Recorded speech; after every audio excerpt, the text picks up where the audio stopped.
Baje kubasuhuza mwe mukurikirana ikiganiro isi n'abantu. Uyu munsi tugiye kugaruka ku mugore wabaye intwari ikomeye kurusha abandi mu mateka. Mu Rwanda rwo hambere hatari na kera cyane, umugore yahabwa agaciro gake, ntiyashoboraga kujya ku rugamba cyangwa ngo abe yahabwa imyanya ikomeye mu nzego z'igihugu. Ariko ntibyabujije bamwe mu bagore kuba intwari bagakora ibikorwa by'indashyikirwa n'abagabo batari gupfa gukora. Reka turebe hano mu Rwanda. Iki ni ikiganiro isi n'abantu. Ngendwa Niyobungiro David.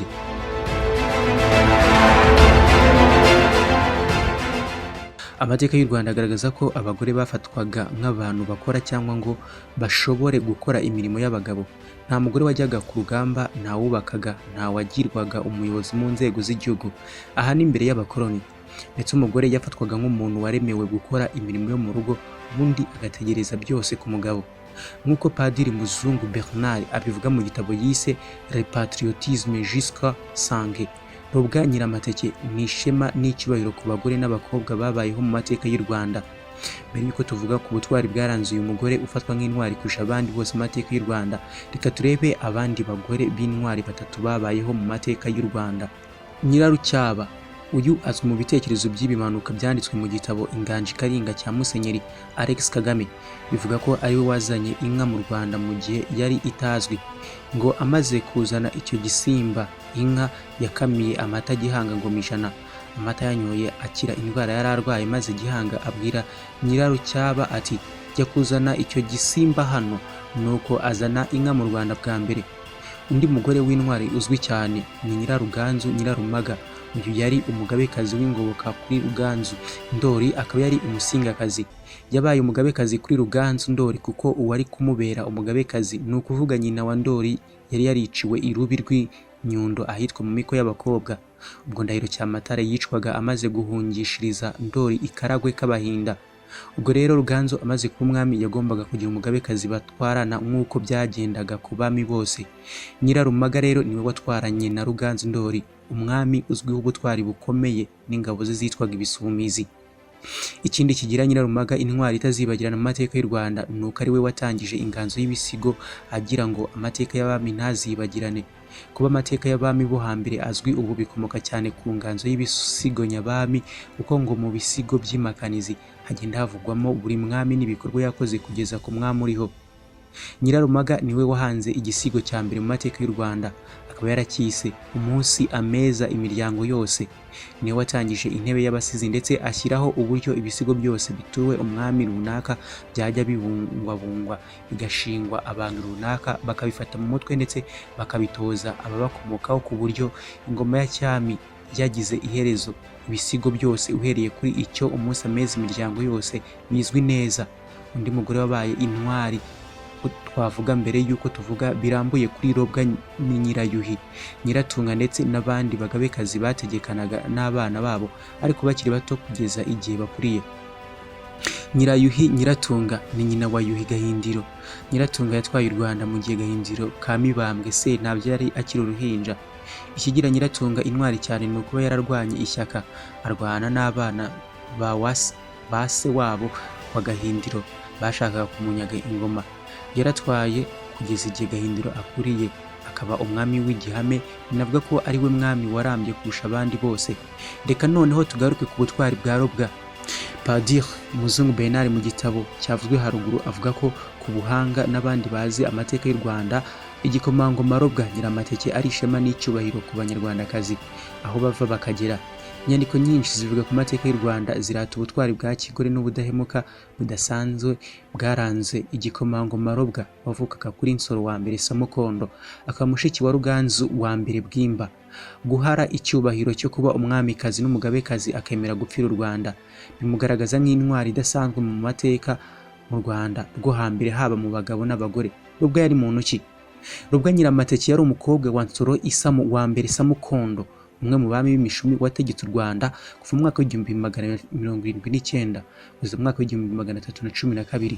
Akaba yaramubyaranye na Nyiraruganzu wa mbere Nyakanga. Yari mushiki w'umwami Ruganzu wa mbere Bwimba, nawe uzwiho kuba yarabaye intwari yemera kumenera amaraso mu buryo bw'ubucengeri. Robwa yamenyekanye nk'intwari cyane kubera uburyo yemeye kuba umutabazi w'umucengeri akamena amaraso ye mu Gisaka kugira ngo Igisaka kitazigarurira u Rwanda hanyuma. Twibuke ko ibi yabikoze atwite inda y'umwami Kimenyi w'Igisaka.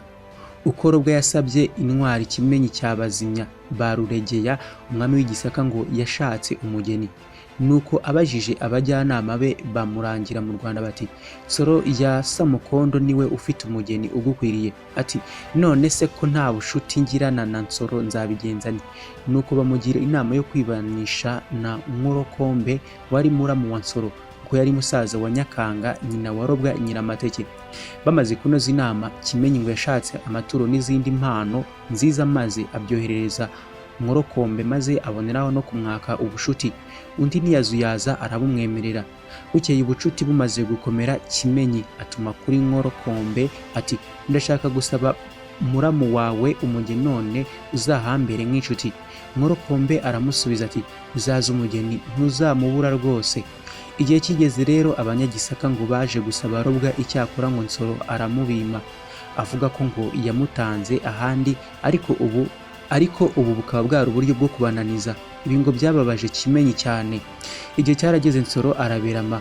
Kurwara k'umwami nuko abiru baramubaza bati ko turuzi ugiye gutanga Kimenyi akaba yaragusabye umugeni ukamumwima, nagaruka waratanze akamudusaba tuzamumwima tutaramubyaye.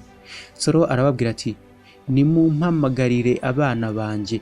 Nuko abana baraza, bahageze abwira Robwa ati nushaka gushyingirwa kwa Kimenyi uzagende ubizi ko uri umutabazi w'u Rwanda, ntuzagende wibwira ko uri umugeni. Ati uramenye Karinga ntuzayigurane rukurura ingoma ngabe yo mu Gisaka. Arangije kuraga aherako aratanga, baramwerera baramwiraburira. Nuko Nkorokombe atuma kuri Kimenyi ati wa muntu wakwimaga umugeni ko atakiriho ntiwaza gusaba umugeni ko utazamubura. Nuko Kimenyi yohereza intumwa ze gusaba Robwa. Ruganzu Bwimba wari warasimbuye se Nsoro ku ngoma yemera gushyingira Robwa. Icyakora Robwa ashyingirwa abizi neza ko ari umutabazi w'umucengeri uzamenera igihugu amaraso. Ubwo Ruganzu wa mbere Bwimba yatangaga aguye mu Gisaka, nawe atabaye nk'umucengeri. Ngo Kimenyi yaje guhoza Robwa ngo amumare agahinda ka musaza we wari umaze gupfa, maze aramubwira ati rukurura ni iyawe, Gisaka ni icyawe. Maze kuko Robwa yari azi ko atashakiye mu Gisaka agamije kuhabyarira cyangwa kubayo umugabekazi, ngo yasubije Kimenyi amucyurira ati mbabajwe n'uwakwise Kimenyi, iyo uza kuba Kimenyi koko wakamenye icyanzanye inaha. Nuko Robwa wari unatwite inda y'imvutsi y'umuhungu amaze kumubwira ayo magambo, arikusanya n'imbaraga ze zose yitera hejuru, maze agiye kugwa bamutega ingoma ayigwa ku rutsike, acikamo ibice bibiri. Umwana wari uri mu nda ye aragwa, maze nawe apfa nk'umutabazi kimwe na musaza we Bwimba. Urupfu rwa Robwa rwamugize ikirangirire mu bakobwa n'abagore bose babayeho mu mateka y'u Rwanda. Ntiyatinye kumenera igihugu cy'amaraso. Nubwo yari akiri muto, akaba umwamikazi wari kuzavamo n'umugabekazi w'Igisaka. Yanze kubyarana n'umwami w'Igisaka kuko nk'uko Kimenyi yabitekerezaga, uyu mwana w'umuhungu bari kubyarana yari kuzigarurira u Rwanda akarutwarana n'Igisaka. Yubahirije isezerano yari yarasezeranye na se Nsoro kugira ngo u Rwanda rukomeze rusugire rutazigarurirwa n'abanyamahanga. Ibi bishimangirwa na wa mugani ugira uti wanga kumenera igihugu amaraso imbwa zikayanywera ubusa. Ibitabo byifashishijwe harimo igitabo cyitwa Le Patriotisme jusqu'à sang cya Padiri Muzungu Bernard, Le Récit historique cya André Coupe na Kamanzi. Ndabashimiye mwese twabanye mu kiganiro Isi n'Abantu. Ikiganiro nk'iki ngiki mukajya mugicikwa kuri Bwiza. Mukomeze mugume hano mwibuka gukanda kuri like ndetse ugakora share ugasangiza inshuti zawe ibiganiro byose tugenda tubagezaho. Mukomeze kuryoherwa, mugire ibihe byiza.